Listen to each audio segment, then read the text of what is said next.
Sandrine, bonjour. Bonjour. C'est l'Œil d'Or. Ben oui. Présidente du jury de l'Œil d'Or. C'est pas beau ça? Mais non, c'est très beau au contraire. Mais enfin, c'est le prix du documentaire. Oui. Ça veut dire qu'ici, le documentaire, c'est du cinéma.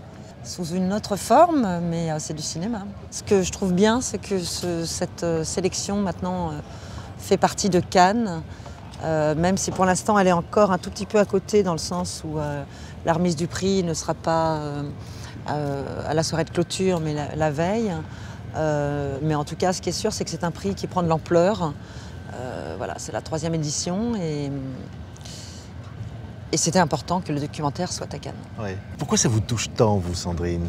Vous avez vous-même fait du documentaire. Ce qui me touche, c'est que je trouve que le documentaire est utile dans tous les sens du terme.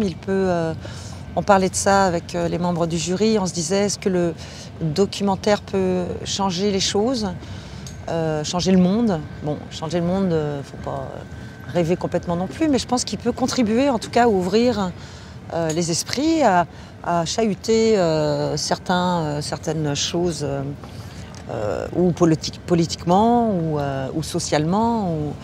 Voilà, je pense que c'est important. Et le documentaire, on les regarde d'abord, avant tout pour leur sujet.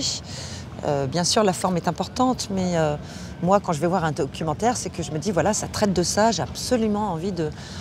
je trouve que le documentaire, cultive. On se sent moins bête, on apprend des choses systématiquement.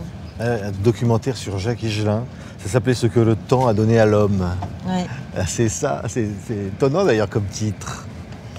C'est très juste, ce que le temps a donné à l'homme, et ce temps-là, il nous l'a donné aussi, puisque Jacques est quelqu'un qui déjà existe depuis longtemps.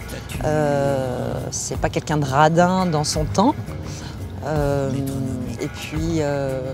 Et puis même cette chanson, l'emploi du temps, voilà, signifie très bien ce qu'il est, quoi. J'emploie le temps qui m'est compté à fausser les dents des rouages. C'était passionnant à faire ce film, parce que j'ai appris plein de choses sur Jacques Higelin, vous voyez. Donc c'est passionnant de faire du documentaire et d'en voir, parce que tout ce que j'ai appris sur lui, eh bien, j'ai essayé de le transmettre dans le film. On apprend des autres, c'est ça? On apprend des autres, et puis on est un peu comme une forme de messager, je dirais. On est un messager, mais pas en tant que moraliste. C'est un peu comme le pigeon voyageur, si vous voulez. Jacques Higelin m'a transmis plein de messages à mettre dans le film. Il s'est confié à moi, comme Marianne Faithfull, là que je viens de terminer le film aussi sur Marianne. J'ai mis ça en forme. J'espère au mieux, en tout cas de ce que je pouvais faire, et je le transmets moi, à nouveau, au public. Donc je suis comme un pigeon voyageur, vous voyez.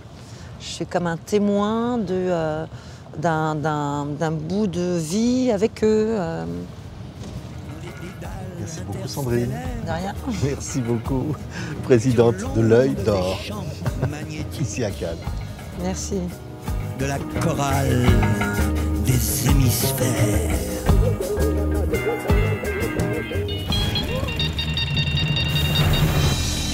Il n'est pas en train de livrer, j'espère. Si, il livre. Possible, Oh là là, mais possible. pourquoi il livre maintenant? C'est qui? Appelez-moi le maire de Cannes. Avancez, vous voyez comment... C'est pas possible. Ça ira beaucoup mieux. Mes vraies premières excitations, c'est les premiers Cannes. C'est quand tu dors dans un appartement d'une amie de ta mère, tu as 2 balles, tout ça, que c'est la démerde pour se faire inviter. C'est ça l'excitation, c'est ce qu'on est invité là. Alors c'est vrai que la toute première fois, on monte les marches et on est photographié alors que personne ne te connaît vraiment. C'est super. Et d'un coup, tu te dis, putain, je monte avec tel metteur en scène dont j'adore les films, évidemment, des gens internationaux que tu ne vois qu'ici. Et ça, c'est vachement... là, tu fais, oh vache. Tu vois, la dernière fois, j'étais là-haut, et brusquement, il y avait un type qui était assis là-haut, en haut des marches, qui visiblement tapait sur son téléphone. Et j'ai dit à ma femme, regarde, il était là, assis, comme n'importe qui, c'était Woody Allen. Et d'un coup, tu fais, oh putain, c'est Woody Allen quand même. Moi, j'ai toujours gardé cette âme d'enfant. Incroyable. Ce qui fait qu'à chaque fois que je vois des gens comme ça que j'aime, ben voilà, c'est ça qui est super.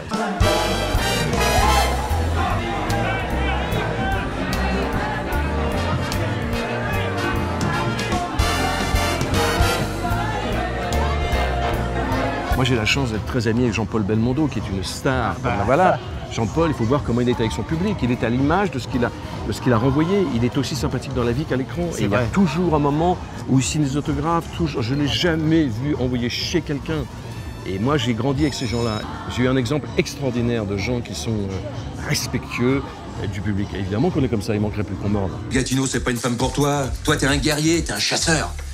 La mer, Oui. ça me rappelle une réplique extraordinaire d'Audiard dans Mélodie en sous-sol. Quand Gabin lui dit on va faire un casse, tu vas rentrer dans une grande suite. Et là, on entend la voix off de Gabin. Donc on ne voit plus Gabin, mais on voit Delon. Et on voit la voix de Gabin qui fait alors, tu rentres dans le truc, surtout donne un bon pourliche. Alors, il donne un bon pourliche avec ses lunettes pour faire le mec classe. Et surtout, t'extasie pas sur la mer, elle a toujours été là. Je trouve ça génial. La critique n'aime pas les comédies souvent, Antoine. Non, mais il y a quand même. Maintenant, je trouve que ça change un peu. Mais c'est vrai que souvent, ça a été vraiment le côté honteux. Les critiques un peu intello ont toujours craché sur la comédie. Mais tu sais, ça remonte depuis très très loin. Moi, je cite dans mon one-man show, je rends hommage à tous ces acteurs dont nous parlons. À un moment donné, je fais Galabru qui fait, moi, j'ai fait toujours des ringards. J'ai fait des ringards. Et là, je fais intervenir Noiret qui fait, non, je suis pas d'accord. Comme disait Guitry, à ceux qui font sourire, on ne dit pas merci. Laisse la gloire à ceux qui font pleurer. On n'honore jamais que les gens qui sont tristes. On se souvient toujours si mal de ceux qui vous ont fait du bien. Mais tu verras ce que c'est qu'une salle qui rit, ça part d'en haut, etc. Et tu verras, mon fils, peut-être que si tu as de la chance, peut-être qu'un jour, tu seras populaire. Et tu verras, ça c'est encore plus beau que l'amour. Ça date de 1937, Wow. c'est de Sacha Guitry et ses 2 bureaux. C'est exactement, tu peux évidemment considérer ce qu'une certaine presse pense effectivement de la comédie à travers ça. On se souvient toujours si mal de ceux qui vous ont fait du bien. C'est magnifique. Mais Merci, le public, Antoine. lui, s'en souvient. Merci, et c'est le Antoine. principal. Allez, on va se jeter à l'eau. Allez, Viens, allons-nous viens, jeter. viens. Là, par là, par là. Antoine, il y a le tapis rouge qui t'attend. Quoi? Ça, c'est bien caché près de ces lieux, je vous verrai, madame. Enfermez votre cœur dans le fond de votre âme, vous n'aurez point pour moi de langage secret. J'entendrai des regards que vous croirez muets. Sa perte sera l'infaillible salaire d'un geste ou d'un soupir échappé pour lui plaire. Hein? Salut à toi, compagnon. Alors, est-ce que c'était bien ce matin au Colisée? As-tu vu Brutus? Bon les gars, là on peut pas faire plus. Non, on peut pas. On peut pas faire pire. Non. Le seul truc, ce serait vraiment de monter comme ça les marches. Ou alors, tu sais, il y a un truc qui serait encore mieux, tu sais, c'est de les monter comme ça, les marches. Regarde.